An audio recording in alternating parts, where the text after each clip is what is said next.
कल्याण डोंबिवली महानगरपालिकेच्या निवडणुकींच्या पार्श्वभूमीवर महायुतीच्या जागा वाटपाबाबत निर्णय अद्याप झालेला नाही। तरीही भाजप आणि शिवसेना शिंदे गटाने राष्ट्रवादी अजित पवार गटाला 20% जागा द्याव्यात अशी मागणी राष्ट्रवादीचे जिल्हाध्यक्ष जगन्नाथ शिंदे यांनी केली आहे।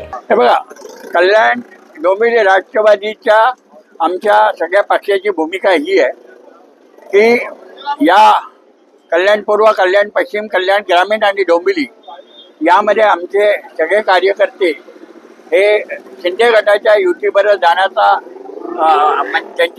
त्यांचा कल आहे आणि कार्यकर्त्यांचा कल बघून मला निर्णय घ्यावा लागतो।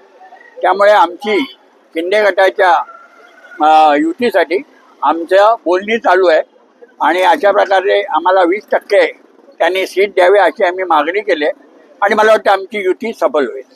नाही, बघा, भारतीय जनता पार्टीचं आमचा जो मत आहे, माझं वैयक्तिक किंवा आमच्या विधानसभेचं, त्यामध्ये आज कल्याण डोंबिवलीमध्ये आपण बघतो की ह्या तिन्ही विधानसभेमध्ये सेना गटाचं प्राबल्य दिसत आहे आणि डोंबिवलीमध्ये आम्हाला भारतीय जनता पार्टीचं प्राबल्य दिसत आहे।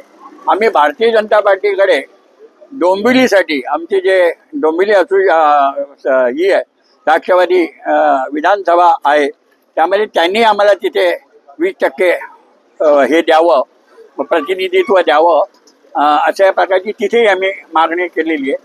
आणि माझं मत घ्याल तर महायुतीतर्फे ही कल्याण डोंबिवली लढली पाहिजे असं माझं वैयक्तिक। ब्युरो रिपोर्ट, लोकवाहिनी मीडिया, कल्याण।